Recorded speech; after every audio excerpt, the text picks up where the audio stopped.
Bueno, vamos a empezar entonces a hablar de la estructura repetitiva for.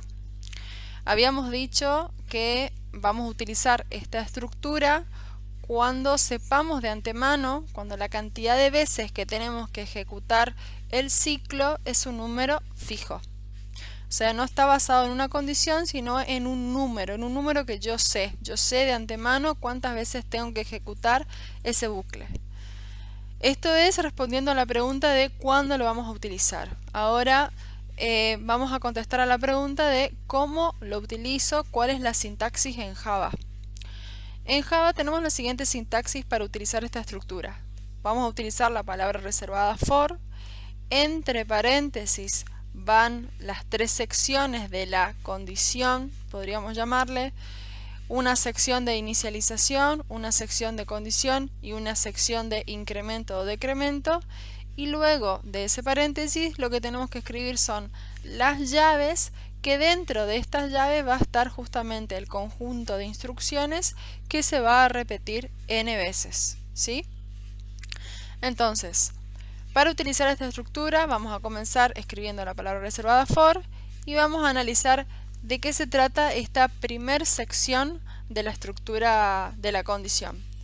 En esta primera sección, que se separa de la segunda con un punto y coma, lo que nosotros hacemos es inicializar una variable que generalmente puede ser, se utiliza la letra I en adelante en el abecedario, pero en realidad puede llamarse como ustedes quieran. Entonces es muy habitual que en los ejemplos que ustedes vean se encuentren con letras como I, J, K, etc. Entonces, lo que tenemos que hacer acá es inicializar una variable e inicializarla en un valor. En este caso lo estamos inicializando en 0. En la segunda sección lo que tenemos que escribir es la condición. Esta condición significa que siempre y cuando esta condición se cumpla, el bucle se va a seguir ejecutando, voy a seguir iterando. Cuando en una de las iteraciones esta condición no se cumpla, este bucle no se va a ejecutar más.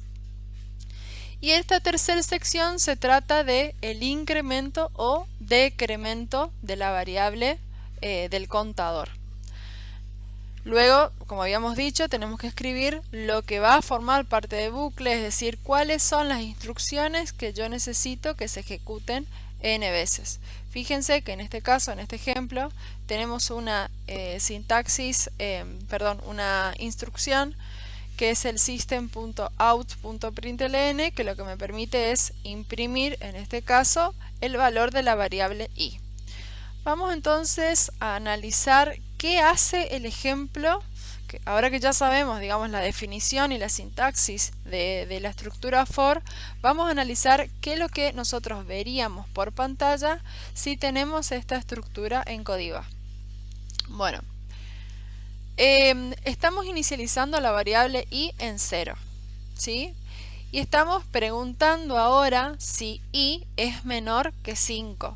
0, ahora en este momento, i vale 0, entonces 0 es menor que 5. Esta condición se cumple. Como habíamos dicho recién, siempre que se cumpla esta condición, esto se va a seguir ejecutando. Estas instrucciones van a seguir iterándose. Entonces 0 es menor que 5, entonces la condición es positiva, se va a seguir ejecutando.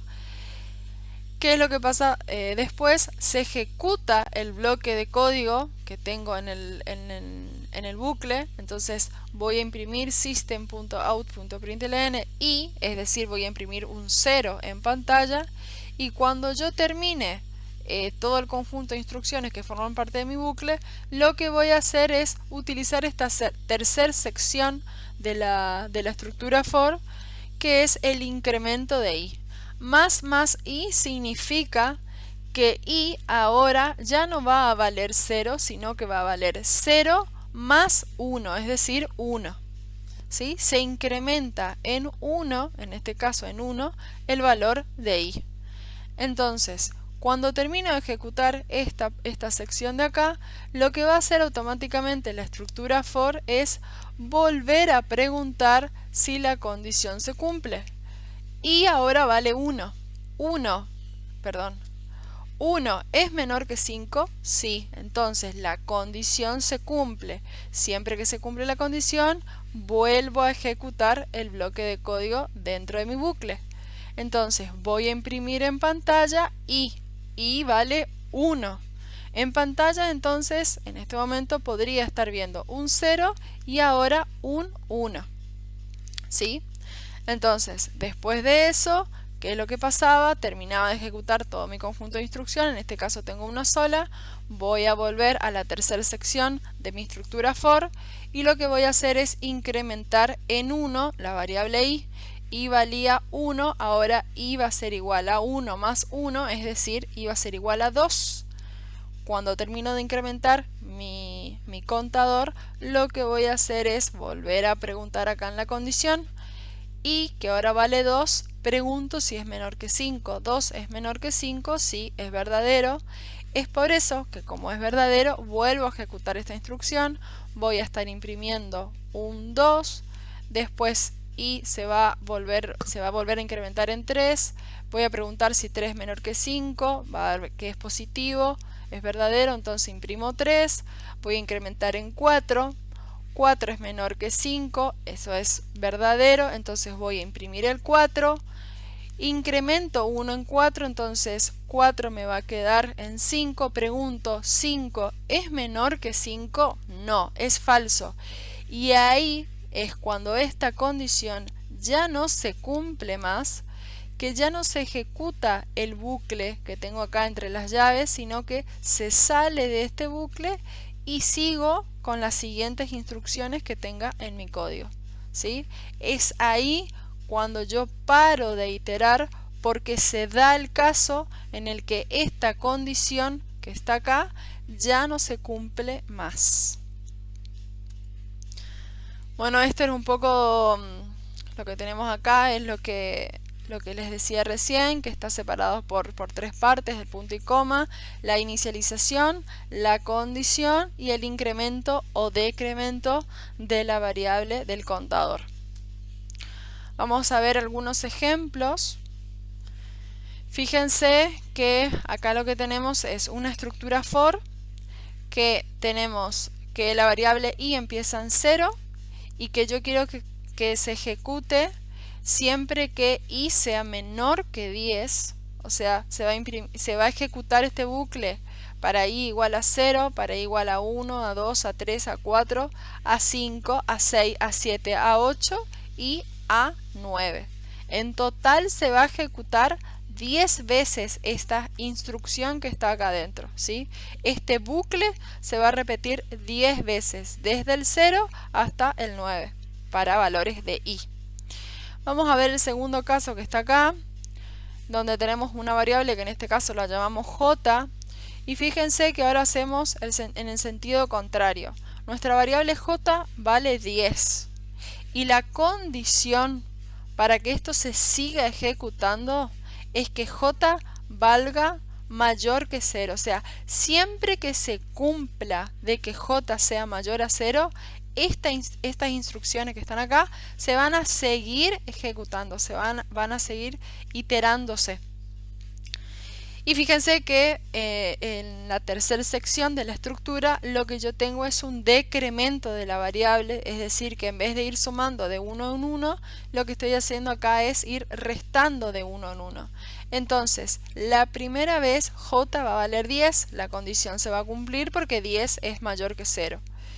Pero después, cuando termine este bucle, va a venir acá y j va a valer 10 menos 1, es decir, j va a valer 9.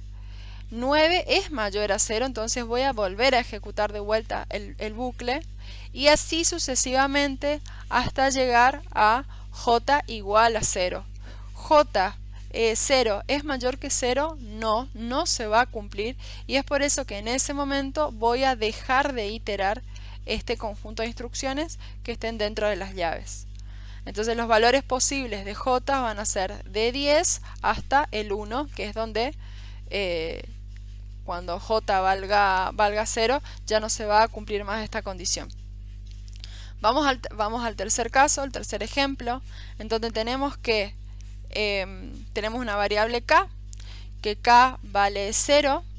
La condición es que siempre k tiene que ser menor que 20, y fíjense que en este caso, en la tercera sección, en vez de tener un incremento o un decremento de 1 en 1, tenemos un contador que va de 5 en 5.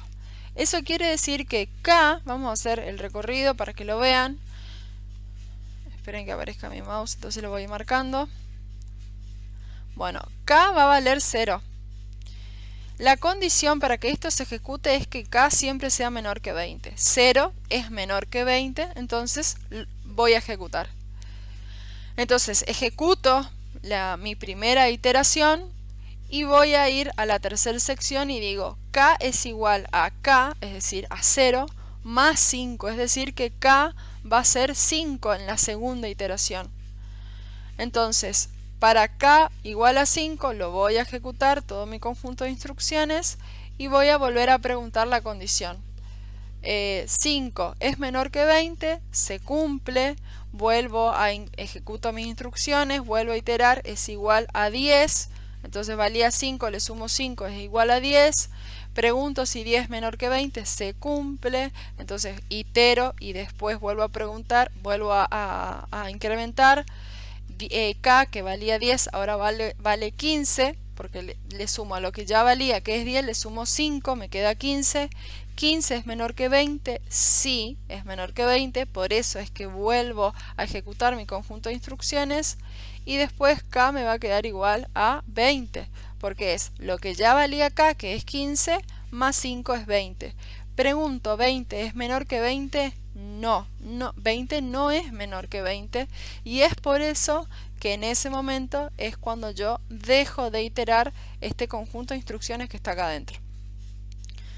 Vamos entonces al cuarto ejemplo, en donde yo tengo una estructura for y tengo una variable h que se incrementa en 1. Y la condición para que esto se ejecute es que h sea menor que 0. Y h es 1. Es por eso que esta estructura que está acá tiene un error, porque nunca se va a dar el caso en donde se ejecute al menos una vez las instrucciones que están acá adentro.